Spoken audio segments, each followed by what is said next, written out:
outrange them with this Rumble, set up a good enough spot where your Skarner and your Ahri are able to tank some of the spells, and just open up for Light to be able to carry these fights with this Luluzeri. How exactly they're playing around some of these early objectives here. Aki going for a full vertical here, or just going for 3 camps into mid. Shanji? Oh, flash! Oh, he autoed! Okay. Oh my god. Wasn't enough to kill.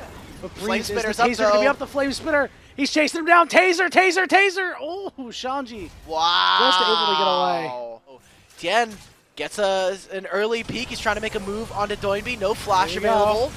Yep, and Doinby slammed up against the wall. And the charm lands too. And Xiaohu will get his second kill of the game. Able to take this from him. Yeah, like this is just not allowed. All right, Tien, you're being a little bit of a silly goose here, buddy. And Doinby is going to move up too. Tien fighting off far more than he can do here. What? The permafrost and first blood goes to Doinby. Oh man, okay, literally doesn't matter what Xiaohu does here. Phase rush, I'm gonna walk away. I have red buff, so I have infinite health sustain as well. Stop him on red buff. Xiaohu's trying to steal this. We're getting teleports in. What is going on? Aki going all the way in. Xiaohu able to get the kill, and he survives. He gets a little bit of extra HP, but he runs away because Doinby had a red buff. Aki, I saw it in the player cast. Aki immediately is like, hell yeah, brother, hell yeah. Xiaohu is down.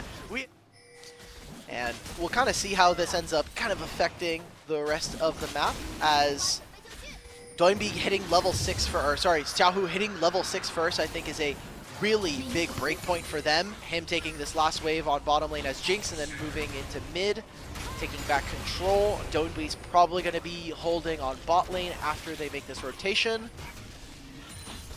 This will be 3 grubs going over to Weibo, which is not bad. They have had some time to hit turrets, but for the most part, pretty healthy, all things considered. It's mostly just a lot of chip damage in the mid lane. What do you think seems more likely? This game going over 35 minutes or under 35 minutes? Oh, for sure over 35 minutes. I'm sorry, dog. Call out of work.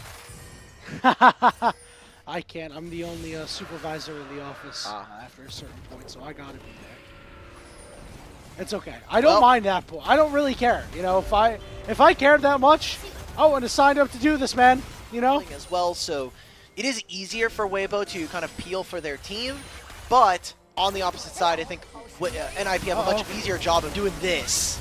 Urha gets healed, but goes down anyway. Good catch there as Aki gets the party started. Now we'll see, what is Weibo going to be able to do with a Herald here? Should be able to look for mid-tier 1, but with not that many Void Grubs, it's going to be particularly tough with how much HP this objective has, for how important it has been for mid-priority to be in this series. As we kind of see, Weibo, they can't enter, so we are just going to hit mid and then maybe walk top, let breathe. Oh my god, Xiaohu with the ultimate just is barely out of range there of the Sejuani ultimate.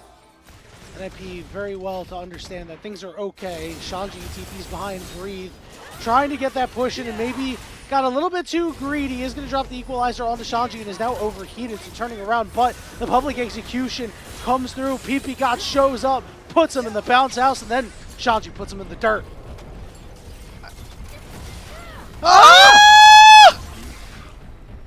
He's out of there. Okay, he's gonna go again. We're going again. Come on, Tien. Oh my god, what happened? What the hell, man? Made contact, landing on the Jinx traps. You're playing Skarner. Who the hell cares? Listen, I'm not defending him. I'm just saying what I think I saw.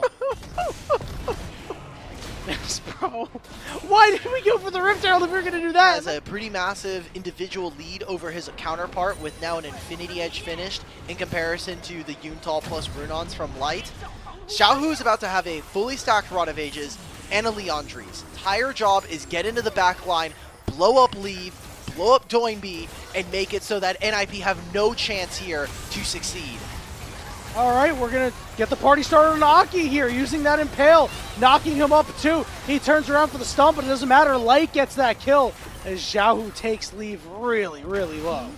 And breathes here as well. Xiaohu's going to try and fish for some more damage. Equalizer. Oh, he's dead. Leaves down. Enough he is. And he can't get the ult off either. He will fall. The turret will fall into the mid lane as well. Good job by Weibo. Finally, and it gets them the Otacon, which will give them false lives here going in for the next 2 minutes so that they can play either for the next dragon or more. So tough here. Weibo now in a pretty precarious position just because of the fact that, yes, they have a gold lead here, but this game doesn't get any easier from this point. Like, Shanji has just outfinished a Spear of Shojin and on one of these structures and then come back a little bit later and knock it down. It looks like that's what Weibo is aggressively positioning for. Super Mega Death Rocket did land, only does a little bit of damage, but Tien is taking really low. Shockwave only lands onto him, and he's going to withdraw. Aki dies, and over on the backside, Xiaohu sliding in and out. PP God forced to heal to survive, so it ends up being a 1-for-0 tank.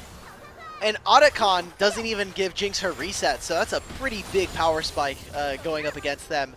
Shanji will have traded this for a bottom or a top lane tier 2, so more global gold going over to try to equalize this game.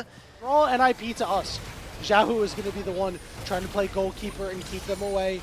Shanji looks like he's starting to move toward them. Tien going all the way in. Charm lands on Leaf, but an instant cleanse. But they throw so much on Leaf. He burns away and dies. Xiaohu, he got to that back line. And Shanji is mired in the muck up front. Just like you said, Elk Battery, he needs to be the guy, Xiaohu. He's not, I mean, Xiaohu found all of that damage onto Leave, the equalizer as well. We talked about it from draft. This was going to be a hard game to play Orianna, and in the same way, it's going to be a hard game to play. Can Aki make the steal? Aki? No, he cannot. And he's forced to flash, but then he gets charmed, and he does not get out. Then the Sword of Deception kills him. It's a 4th kill for Xiaohu, and full control for Weibo. But the Leave was already so forced out, and without him, your comp kind of collapses, right? Shanji has a fair amount of damage, but I don't think has enough to be able to go in and be in a 1v4 situation and actually be able to do anything of note. Now the siege is on Alk Battery. They're fishing for charms. Here's the public execution. There's the shockwave. There's a great play coming through for NIP. 2 members are down. The resets are there. Leave gets another kill. What a play. But can they find more, and what are they going to be able to get for this? It's going to be a dragon going over to NIP, a little bit more time in this game. It is 3-item AD carries coming on through for both teams here. And a lot of gold now being swung over to lead. This game is so back and forth. A single catch being able to equalize this game only feels right, but it is still 3,000 gold here. You have this Baron, at least for one more mini wave. There's a very high likelihood that they can try to look for an additional play here. Oh my god, Tien! Tien is stuck, but he manages to get 2, and they stick him on a skewer. The knockups are there too. Super Mega Death Rocket does enough damage, but do they actually get resets? Leave is trying to get in there. The shockwave doesn't land! Here's Leave. He's trying to make it happen, but he's down to half. Xiaohu doing it again, sliding in and out and surviving and taking out the carry. Light and Urha finally get a team fight where they can fight, and the solo laners again for Weibo come up clutch. NIP, they're trying their damnedest to be able to win this game, but teleports in from 2 of the solo laners. This might be it. 30-second death timers, and it's just Shanji. NIP got back up in that mid lane fight, and Weibo Gaming said, we're going to put you right back down as they are on the Nexus turrets. Weibo Gaming, if they find a way, if they turn it around, this is the turning point. This game, as the 2nd Nexus turret will fall, and PP God is trying to buy time. The public execution. Aki's coming out of the fountain, but it might be a little bit too late. Xiaohu's autoing the Nexus. Leave is here, but breathe. And Xiaohu will kill the Nexus, and Weibo Gaming in a thriller take the series 2-1. These were some of the best highlights from today's matchup. Which moment was your favorite? Let me know in the comment section below. This is OP, and I'll see you tomorrow. Take care.